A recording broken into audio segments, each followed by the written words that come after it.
ආයිබෝවන් මෙය පිටරට ජීවිතය පිළිබඳ අධ්‍යාපනයකි.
දැන් කාලේ පිටරට යාමට අත්‍යවශ්‍ය නැත. මක්නිසාද එම පහසුකම් සහ උපාධි ඒ අයුරින්ම මෙහිදී ලබාගත හැකි නිසා. හැබැයි ඔබට කිසිදු මුදලක් වැය නොකර ඔබේ සාලේ සිටම පිටරට පියාසර කිරීමට කැමති නම් අපි ආරාධනා කරනවා. රජමන් සමග එක්වන්න කියා. සුබ ගමන්. කවුද මෙම පොතේ හා DVD නිර්මාතෘ?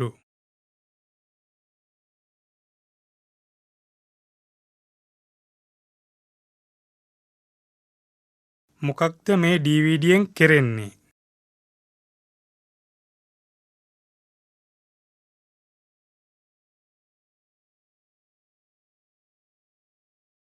මෙම DVD එළි දැක්වීමට හේතුව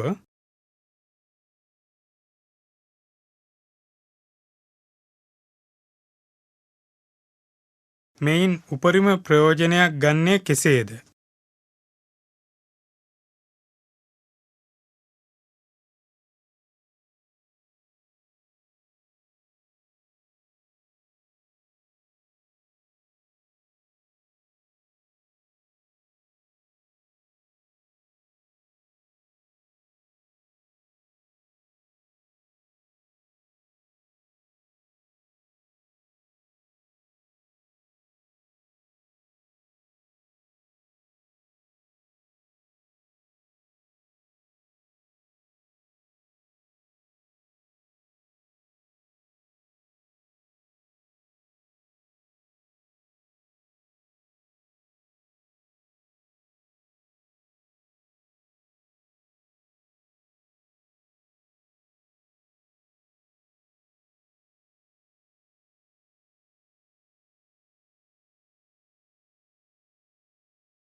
පළමු ගුවන් ගමන.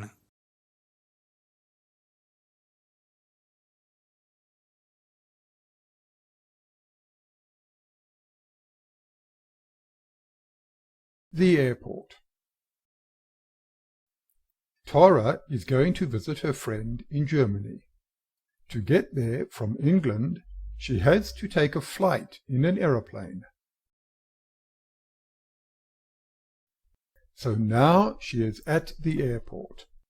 The first thing she did when she got there was to leave her car at the long-term car park. This is a special car park where travellers can leave their cars for over a week. Now she has gone to the part of the airport where she will start her flight. This is the passenger terminal. The part of the terminal she is looking for is called departures. The other part of the terminal is arrivals, and this deals with travellers whose flight has just brought them to the airport. Once she gets to departures, Tara takes a quick look at the flight announcements. Good, her flight is still on time and there are no delays. Because she wants to have plenty of time before her flight, Tara goes straight to that check-in desk.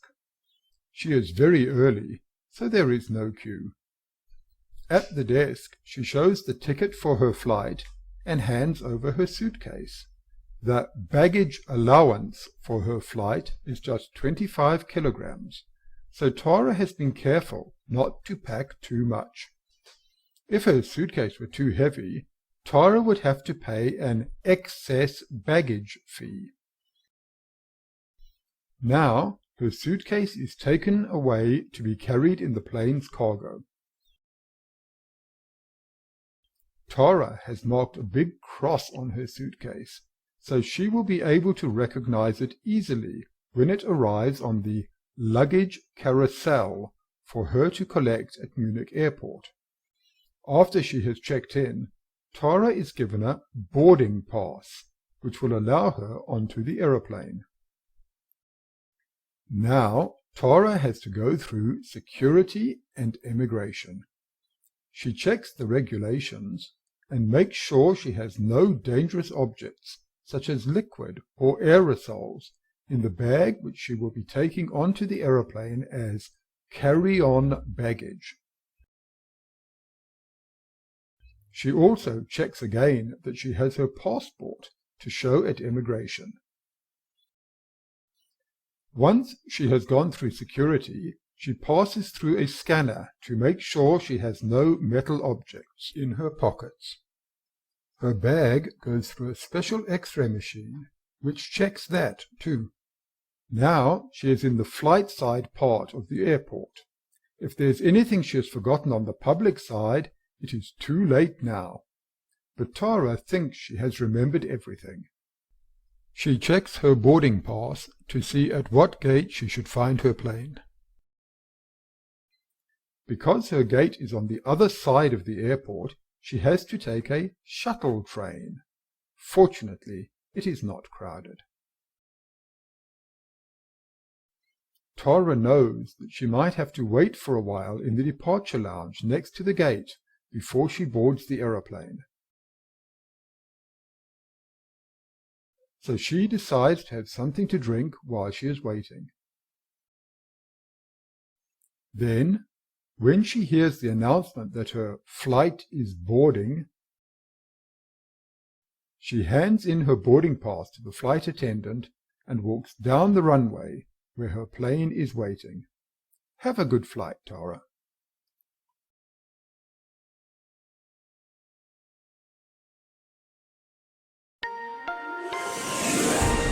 Here are our best international travel tips. Watch out for bag fees. Both international and U.S. airlines are charging hefty fees for those bags. Don't overpack either. 50 pounds or more will cost you hundreds. Don't forget to make sure that your passport is up to date. And check your destination country's consulate for unusual rules. Save money and use your frequent flyer miles for overseas trips. This is ideal for times when your travel dates can't be flexible. Travel the cheap seasons. Summer is super expensive and winter is the cheapest. Fly to cheaper European cities like Dublin. Once you arrive, you can take a low-cost airline like Ryanair to your favorite European destination.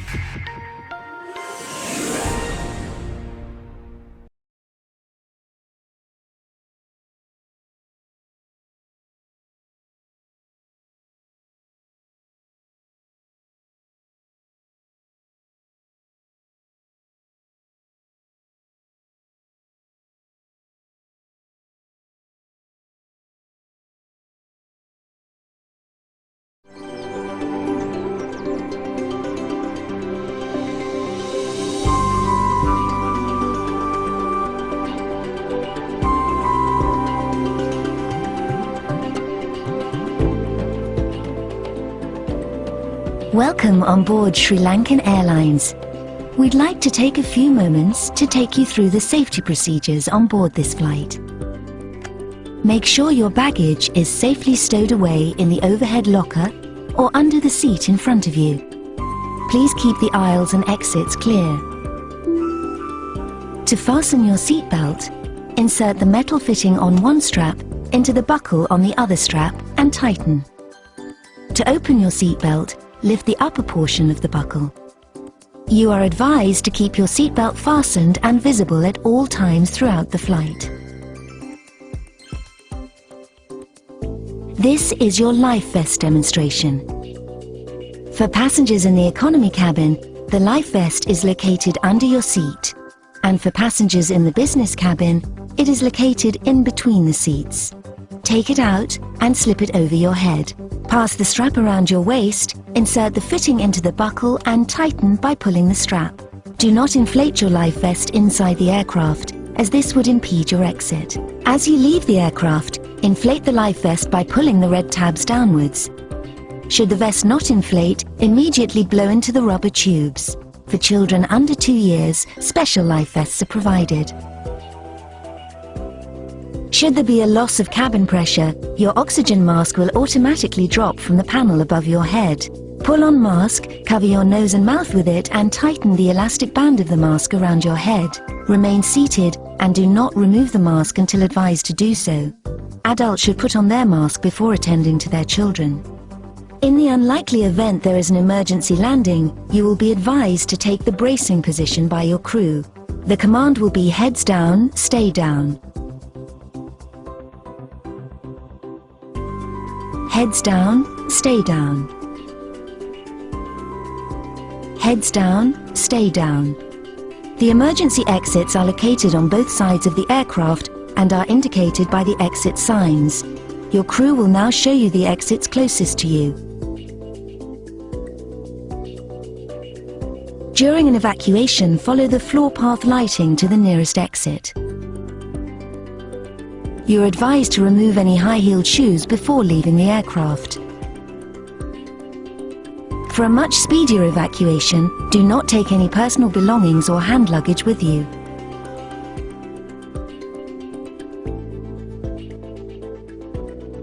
In preparation for departure, all toilets will be locked until the fasten seatbelt sign is switched off after takeoff, and will be locked once again when the seatbelt sign is switched on in preparation for landing. The use of all radio transmitting devices, including mobile phones and remote-controlled equipment, is prohibited on this aircraft at any time. All other devices should be switched off until 15 minutes after takeoff, and once again switched off when the fasten seatbelt sign comes on for landing. We wish to remind you that this is a non-smoking flight. Smoke detectors and alarms have been installed in all toilets. As we shall be airborne shortly, please ensure that your seatbelts are fastened. Your seat is upright. Your tray tables and video screens are stowed. Footrest retracted until the fasten seatbelt sign is switched off. Passengers occupying window seats are required to open the window blinds in preparation for departure. We would like to remind passengers that safety information is given on a card in your seat pocket. Please feel free to draw any concerns to the immediate attention of your cabin crew. Thank you, and we wish you a pleasant flight.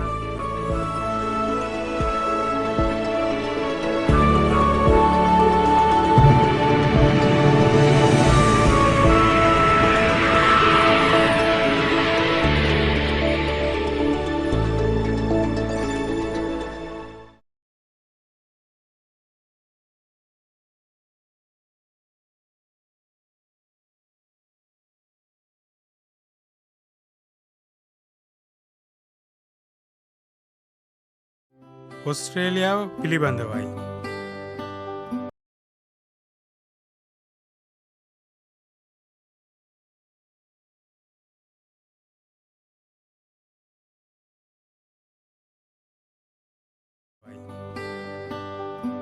There are 6 states and 2 mainland territories in Australia. Australia is the only nation to govern an entire continent. Australia is officially called the Commonwealth of Australia. The Australian states are New South Wales. It's the 5th state or territory in area at around 800,620 square kilometres. It's located in the southeast of the Australian mainland, bordered by Victoria to the south Queensland to the north, South Australia to the west, and the Pacific Ocean or Tasman Sea to the east. Our largest city of Sydney is located in the state of New South Wales with a population of approximately 4,284,000 people. Victoria is the sixth state or territory in the area at around 227,000 square kilometres. It's located in the southeast of the Australian mainland, bordered by New South Wales to the north, South Australia to the west, and by the Indian Ocean, Bass Strait, and the Tasman Sea to the south. Queensland is the second state or territory in area at around 1,724,000 square kilometres. It's located in the northeast corner of the Australian mainland, bordered by the Northern Territory to the west, by South Australia to the southwest, by New South Wales to the south, and by the Coral Sea and the Pacific Ocean to the east.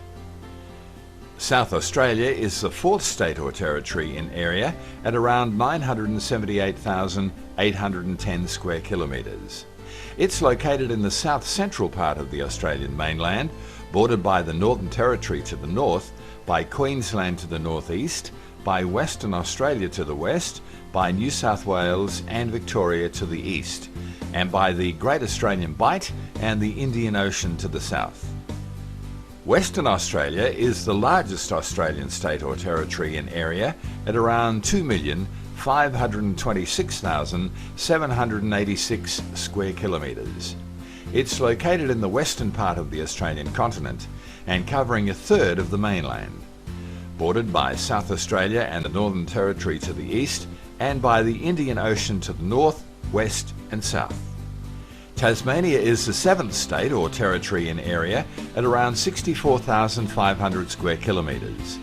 It's located off the southeastern corner of the Australian mainland, approximately 240 kilometres south of Victoria, and separated by Bass Strait. The Indian Ocean lies to the west and the Tasman Sea to the east. The mainland territories of Australia are the Australian Capital Territory. It's the smallest Australian state or territory in area at around 2,350 square kilometres. It's located within the state of New South Wales. Our capital city of Canberra is located within the ACT with a population of approximately 320,000 people. The Northern Territory is the third state or territory in area at around 1,335,742 square kilometres. It is located in the central north of the Australian mainland, bordered by Western Australia to the west, by South Australia to the south, by Queensland to the east, and by the Timor Sea, the Arafura Sea, and the Gulf of Carpentaria to the north.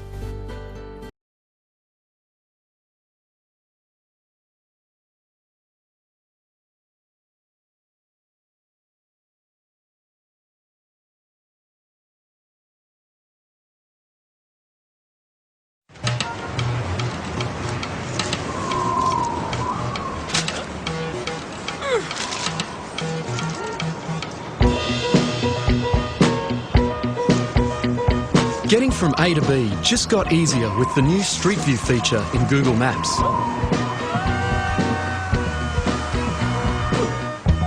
To get started, go to the Google Maps page. Enter the address you want to check out and click the Street View link.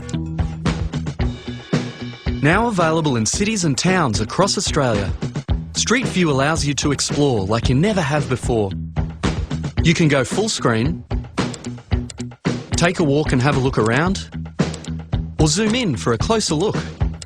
For simple travel directions, just enter your start and end locations. Then by clicking on the camera icons, you can check out your journey step by step.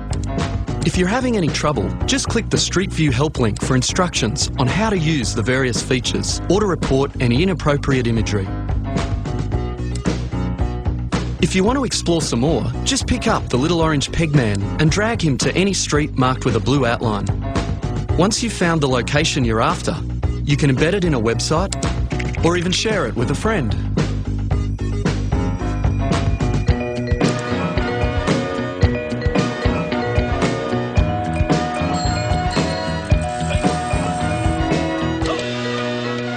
Whether it's for finding a business, virtual tourism, or just organising a meeting place with Google Maps like never before.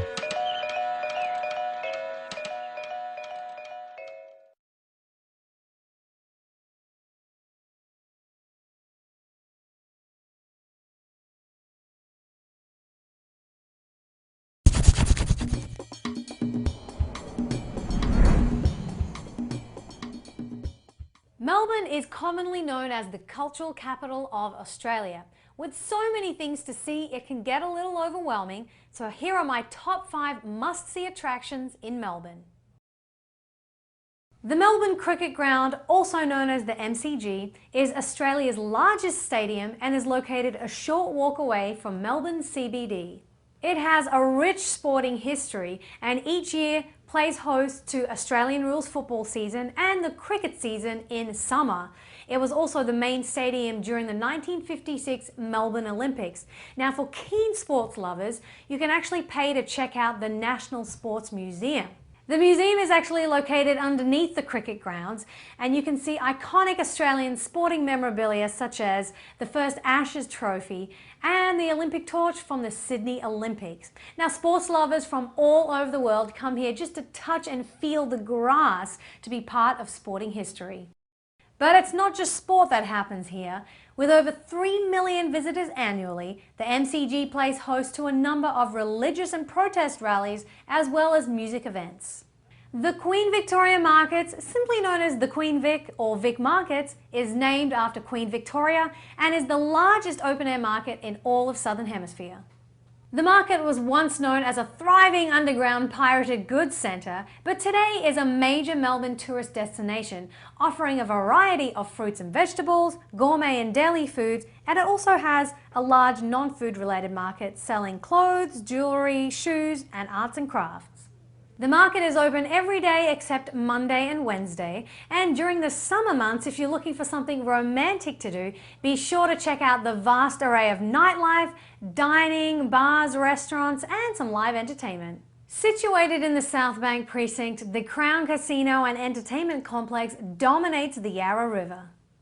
There are 17 bars, 35 restaurants and lots of specialty shops located inside the complex. When you're in the foyer of the Crown Hotel, you must take a look at the impressive staircase and water features. And each night they put on a 90-minute light show in the 5-story atrium, taking you through all 4 of the seasons. And outside, on special occasions, chimney stacks located along the boardwalk shoot bursts of flame into the air, giving the casino an amazing appearance, somewhat like the cityscape featured in the film Blade Runner. The National Gallery of Victoria is made up of 2 buildings. The main one is on St Kilda Road, right in the heart of the Melbourne Arts Precinct.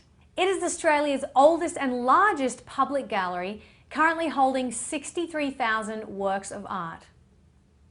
At the time the gallery opened, Victoria had only been a colony for 10 years, but because of the gold rush, it easily became Australia's richest part, which then made it possible for the gallery to purchase larger collections from overseas.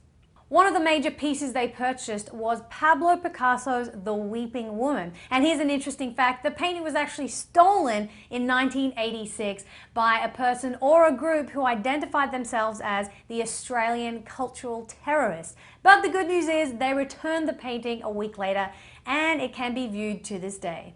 The NGV collection is always free to view, and both galleries often have a number of temporary exhibitions. Now, admission fees may apply to some of these exhibits, so be sure to check the website to see what exhibits are coming up and to plan your trip accordingly. Federation Square is a grand public square linking the city's business district and the Yarra River. It features a square within a square and holds up to 10,000 people at one time. Unlike many Australian landmarks, this was not opened by the Queen, and she wasn't even invited to the unveiling. But to this day, you might be lucky enough to catch a concert, an arts festival, and even a protest held right in the square. It is Victoria's second most popular tourist attraction, bringing in over 8 million visitors in 2009. Once again, my top 5 must-see attractions in Melbourne are the Melbourne Cricket Ground, Queen Victoria Markets, the Crown Casino, the National Gallery of Victoria and Federation Square. I'm Asha Kay, and thanks for watching. If you want to know more about Mahalo Travel, click on any of the links around me and subscribe to our Mahalo Travel channel and mahalo.com. If you have any recommendations, please send us an email, requests@mahalo.com. I'll see you next time.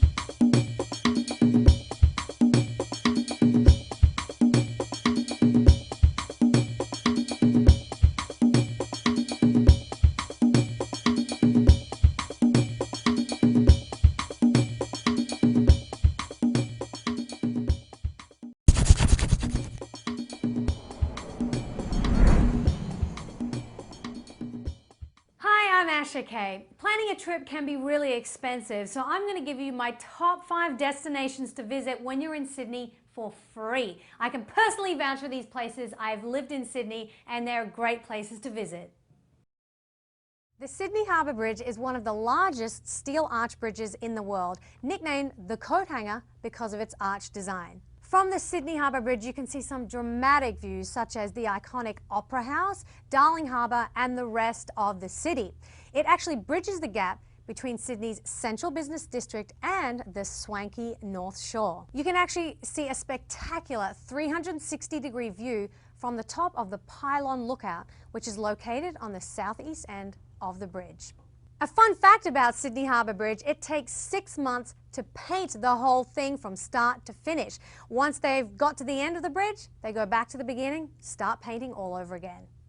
Darling Harbour is one of the most popular tourist places in Sydney. It's right across from King Street Wharf and it's just one bay away from Circular Quay where the Sydney Opera House is located. What makes it so popular? Well, perhaps you want to go shopping or visit the vast array of restaurants or just take in the sights of Sydney. It's all here in Darling Harbour. You can visit the Free Maritime Museum or hop across the Piedmont Bridge and visit the aquarium or the new Sydney Wildlife World. If you want a picture with a koala, this is the place to go. It only costs about $20 and it makes a great souvenir. Bondi Beach is one of the most popular recreational tourist destinations in Australia. Surfers and beach bums from all over the world hit Bondi each year to ride some of the legendary waves.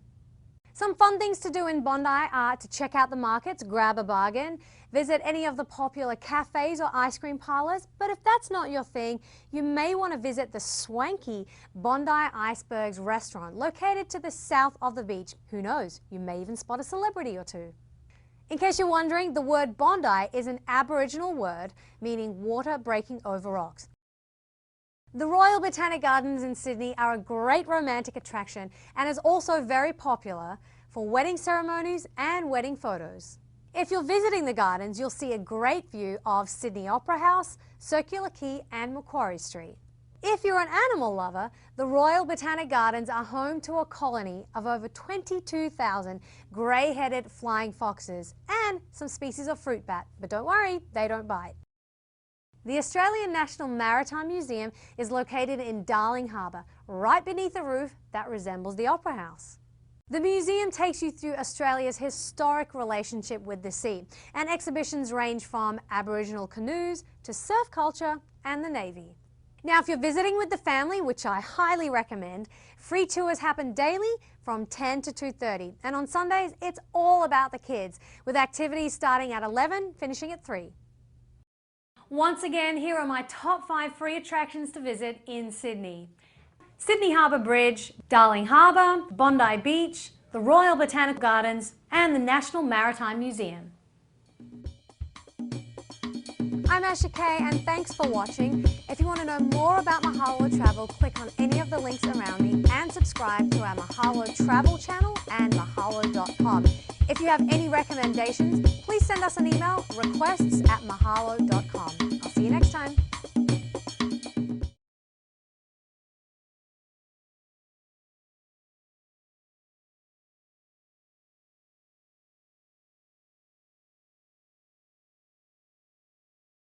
නිවාස කටයුතු පිළිබඳවයි.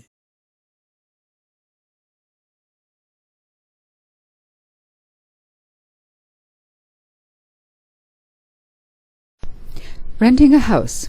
Introduction. This topic will give you information about renting a house or a flat in Australia. Renting a house. Types of housing.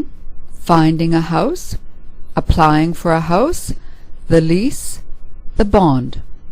5 main points for this topic are different types of housing, public and private, ways of finding a house to rent, what you need to do to apply for a house, the lease agreement, the bond, money you need to pay as a security when you rent a house. Types of housing, public housing, private housing. There are 2 types of housing in Australia, public housing and private housing.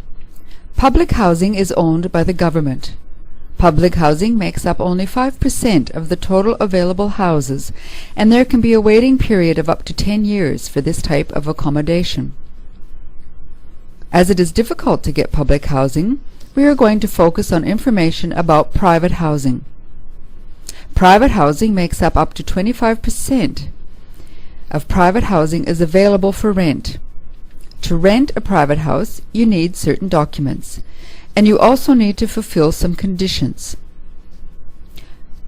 Finding a private property to rent. You can find property for rent from newspapers, the internet, real estate agents, word of mouth. Rental list. Real estate agents can now show you a rental list. Information included in the rental list includes picture of the house, location, address and any other relevant local landmarks like shopping centers, features of the house, number of bedrooms, number of bathrooms, garage, etc. Who to contact if you want to rent the house, office address, telephone number, and email. When you find a house you want to rent, you will need to fill out a rental application form. In this application form you will need to provide the following details: address of the property you want to rent, number of people who will rent the property, adults and children, the date when you would like to commence renting the property, term of lease you want, how long you want to rent the property for.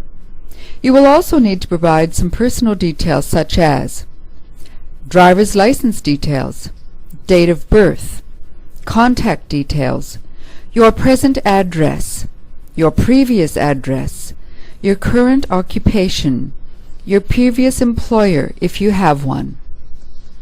You will need an income statement from Centrelink if you are on Centrelink benefits, or from your employer if you are employed. You will need proof of identity such as a healthcare card, Centrelink card, Medicare card, concession card if you have one, driver's license if you have one, and your entry visa details. You will also need to provide a bank statement. Your bank statement should not be more than 2 weeks old. When you find a house to rent, you need to sign a tenancy agreement, the lease.